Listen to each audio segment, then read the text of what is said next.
വിശുദ്ധ അൽഫോൻസാമയുടെ ഈ തിരുനാളിൽ ഭരണജ്ഞാനത്തോടൊപ്പം ചങ്ങനാശ്ശേരിക്കും പറയാനുണ്ട് വിശുദ്ധയെക്കുറിച്ചുള്ള കഥകൾ. 1888 സ്ഥാപിതമായ ക്ലാരസഭ അഭിവന്യ ചാൾസ് ലെവിനി പിതാവും 8 അമ്മമാരും കൂടെ സ്ഥാപിച്ച സഭയാണ്. അതിലെ 201 അംഗമായിട്ടാണ് അൽഫോൻസാമ്മ വരുന്നത്. അൽഫോൻസാമ്മ തൻ്റെ നോവിഷ് ജീവിതത്തിന് അതിപ്രധാനമായ ഒരു കാലഘട്ടമായ നോവിഷ്യറ്റ് കാലഘട്ടവും പിന്നെ തൻ്റെ ഒരു വർഷത്തെ TTC പഠനം, അതായത് ഇവിടെ നിന്നായിരുന്നു വാഴപ്പള്ളിയിലേക്ക് TTC പഠിക്കാൻ പോയിരുന്നത്. അന്നത്തെ കാലത്ത് MH കോഴ്സ് എന്നാണ് പറഞ്ഞിരുന്നത്. അത് പഠിച്ചിരുന്നത് വാഴപ്പള്ളിയിലായിരുന്നു. ചങ്ങനാശ്ശേരി സെൻറ് ആൻസ് ഗേൾസ് ഹൈസ്കൂളിനോട് ചേർന്നുള്ള സെൻറ് ജോസഫ് ക്ലാരമഠത്തിലാണ് അൽഫോൻസാമ്മ നോവിഷ്യറ്റ് പഠനം പൂർത്തിയാക്കിയത്. നോവിഷ്യറ്റിലെ കർക്കശ നിയമങ്ങൾ പാലിച്ച് 1 മാസം മുന്നോട്ടു പോയപ്പോഴേ രക്തസ്രാവം തുടർച്ചയായി പിടികൂടി. വായിൽ നിന്നും മൂക്കിൽ നിന്നും രക്തമൊഴുകി, ഒപ്പം കാലിലും വ്രണങ്ങളായി. ആരോഗ്യസ്ഥിതി വഷളായ സമയത്ത് അവൾ വിശുദ്ധ ചാവറയച്ചനോട് നിരന്തരം പ്രാർത്ഥിക്കുകയും അദ്ദേഹം പ്രത്യക്ഷപ്പെട്ട് സൗഖ്യം നൽകുകയും ചെയ്തു അത്രേ.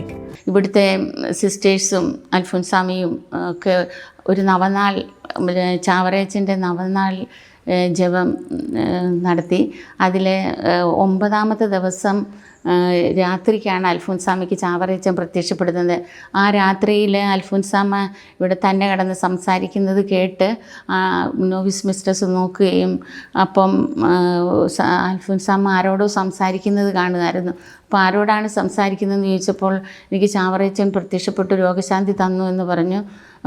അന്ന് വരെ തീർത്തും കടപ്പായിരുന്ന അൽഫോൻസാമ്മ പിറ്റേ ദിവസം രാവിലെ ദിവ്യബലിക്ക് വരികയും അങ്ങനെ എല്ലാവർക്കും അത്ഭുതം തോന്നുകയും ചെയ്തു. ഈ ഭവനത്തിൽ ഏറെ ആളുകൾ വന്ന് രോഗശാന്തി നേടുകയും പ്രാർത്ഥനയ്ക്കായി ഈ ഭവനത്തിലേക്ക് കടന്നു വരികയും ചെയ്യാറുണ്ട്. അൽഫോൻസാമ്മ താമസിച്ചിരുന്ന മുറിയും കട്ടിലും പ്രാർത്ഥിച്ച ചാപ്പലും അൽഫോൻസാമയെക്കുറിച്ചുള്ള സ്മരണകൾ ഉൾപ്പെടുത്തിയ മ്യൂസിയവും ഇന്നും വിശദമായി ഇവിടെ സൂക്ഷിച്ചിരിക്കുന്നു. ധാരാളം ആളുകൾ നമ്മുടെ അൽഫോൻസാമയുടെ ഈ കട്ടിലിൻ്റെ ചുറ്റും വന്ന് പ്രാർത്ഥിക്കുകയും ഇത് പ്രത്യേകമായി ഈ മ്യൂസിയം തുറന്നിട്ട് കുട്ടികളാണെങ്കിലും പരീക്ഷാ സമയത്തും അല്ലാതെയുള്ള സമയങ്ങളിലും കുട്ടികളും വന്ന് ഇവിടെ ധാരാളം കുട്ടികളും വന്ന് ഇവിടെ പ്രാർത്ഥിക്കാറുണ്ട്. കുഞ്ഞുങ്ങളില്ലാത്ത ദമ്പതികൾക്ക് കുഞ്ഞുങ്ങൾ ലഭിച്ചതും അവരെ ഇവിടെ കുഞ്ഞുങ്ങളെ ഇവിടെ കൊണ്ടുവന്ന് കിടത്തി പ്രാർത്ഥിച്ചതും എൻ്റെ ഓർമ്മയിലുണ്ട്.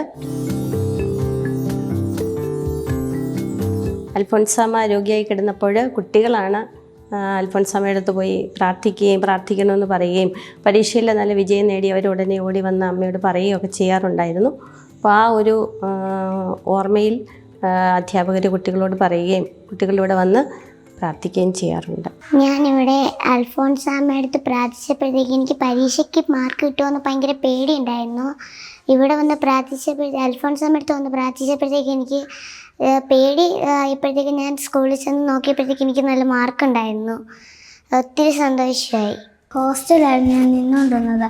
അപ്പോൾ ഒരു ദിവസം വൈകുന്നേരം ജോസ്ലേറ്റാമ്മ എന്നെ അടുത്ത് പ്രാർത്ഥിക്കാമെന്ന് പറഞ്ഞ് വിളിച്ചു. അപ്പോൾ അന്ന് ഞാൻ ജോസ്ലേറ്റാമ്മേൻ്റെ കൂടെ പോയിട്ട് അൽഫോൻസാമ്മേൻ്റെ അടുത്ത് പ്രാർത്ഥിച്ചപ്പോൾ ഞാൻ പറഞ്ഞു എനിക്ക് വീടൊന്നുമില്ലെന്ന് പറഞ്ഞു. അപ്പോൾ അന്ന് വൈകിട്ട് തന്നെ അമ്മ കൂട്ടാൻ വന്നതിനടുത്ത് പറഞ്ഞു എനിക്ക് സർപ്രൈസ് ഉണ്ടെന്നൊക്കെ പറഞ്ഞ് കൂട്ടിക്കൊണ്ട് വന്ന് ഞങ്ങൾ ചെന്ന് നോക്കിയപ്പോഴത്തേക്ക് ഞങ്ങൾക്ക് പുതിയൊരു വീട് കിട്ടി. തിരുനാളിനോടനുബന്ധിച്ച് അൽഫോൻസാമ്മ താമസിച്ച ക്ലാരമഠത്തിലെ മുറിയും ചാപ്പലും മ്യൂസിയവും സന്ദർശകർക്കായി തുറന്നിട്ടതായി mother superior sister LC FCC പറഞ്ഞു.